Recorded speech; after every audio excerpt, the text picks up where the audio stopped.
convicção, coragem e aquela colisão que quase sempre acontece entre a fé e o dinheiro. É exatamente isso que a gente vai analisar hoje, mergulhando fundo na história por trás desse título, uma minoria impopular. Bom, a nossa história acontece numa cidade antiga e muito poderosa, Éfeso. E o protagonista, claro, é o apóstolo Paulo. Como a gente pode ver nessa citação de Atos, tinha algo bem impressionante acontecendo por meio dele, sabe? Algo que chamou a atenção da cidade inteira e, bom, preparou o cenário para um confronto que seria explosivo. Vamos então desvendar essa narrativa sobre o que é ter coragem diante de uma oposição gigantesca. E aqui, gente, tá a pergunta que move toda essa história. Um conflito que, vamos combinar, é tão relevante hoje quanto era há 2000 anos. O que acontece quando a crença de uma pessoa começa a ameaçar o bolso de outra? É bom guardar bem essa pergunta, porque a resposta, ela tá no centro de tudo o que aconteceu em Éfeso. Ok, então vamos montar o cenário. Para a gente entender toda a confusão, primeiro a gente precisa sacar o que é que Paulo estava fazendo que causou tanto alvoroço. Não era só pregação, não. Era algo muito mais visível, muito mais impactante. Agora, o que é realmente interessante aqui é a natureza desses milagres. Não eram curas comuns, de jeito nenhum. Lenços, aventais, itens do dia a dia do trabalho de Paulo eram levados até os doentes e eles simplesmente sararam. Isso foi visto como uma demonstração única do poder de Deus. E por causa disso, a influência de Paulo cresceu, de forma exponencial. E com o aumento da influência, vem o conflito. A mensagem de Paulo estava prestes a bater de frente com a principal fonte de renda da cidade.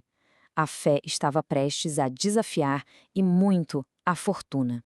Para entender a dimensão do problema, a gente precisa olhar como Éfeso funcionava. A cidade era tipo o epicentro do culto à deusa Ártemis, também conhecida como Diana. Peregrinos vinham de todos os cantos, e isso gerava uma indústria inteira em torno da venda de pequenos santuários e ídolos da deusa. Em Éfeso, economia e religião não eram só entrelaçadas, não, elas eram basicamente a mesma coisa. Olha, esse slide aqui resume o conflito de forma perfeita.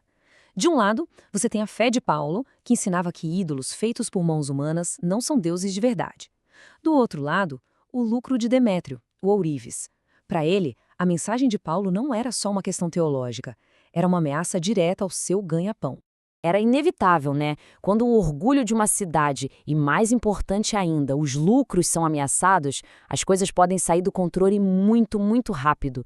E foi exatamente isso que aconteceu. É impressionante a rapidez com que tudo escalou.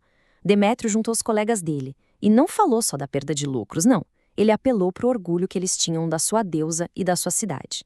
A raiva se espalhou como fogo.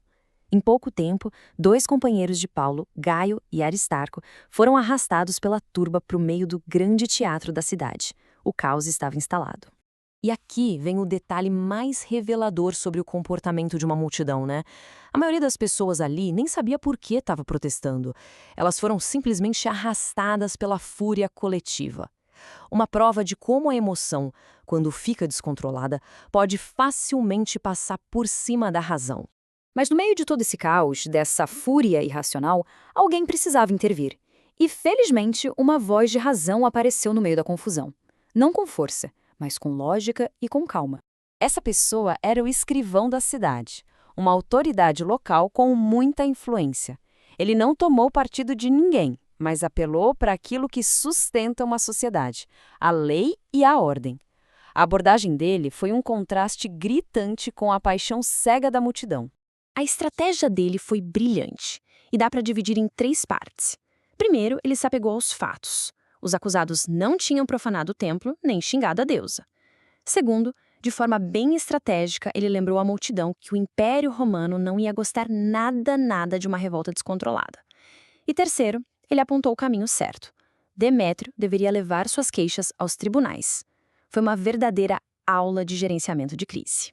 Com a multidão dispersada, a história poderia até terminar por aqui. Mas o verdadeiro significado está no que ela nos ensina. Então vamos mudar o foco da narrativa para a lição principal, a coragem de defender aquilo em que se acredita, mesmo sendo uma minoria e uma minoria impopular. Essa citação vai direto ao ponto. A coragem de Paulo e dos companheiros dele não vinha da arrogância, mas vinha de uma convicção interna, da consciência. A bravura de verdade é alinhar as ações com as crenças, não importa a pressão que venha de fora. Essa segunda citação nos dá uma lente poderosa para enxergar as coisas. A coragem de verdade, como a de Paulo, é testada quando somos a minoria. Em contrapartida, a tolerância de verdade é testada quando somos a maioria. É um equilíbrio fundamental para a gente refletir sobre as nossas próprias atitudes, né? Então, de onde vem essa força para ser uma minoria corajosa?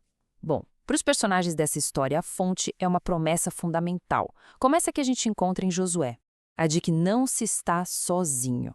A confiança na presença divina oferece a base para se manter firme, mesmo quando o mundo inteiro parece estar contra. E assim, a história de Éfeso deixa de ser só um relato antigo e vira um espelho. Em um mundo que muitas vezes pressiona a gente a seguir a multidão, a pergunta final fica para cada um de nós. Onde é que encontramos a força para defender o que é certo, mesmo quando somos uma minoria impopular?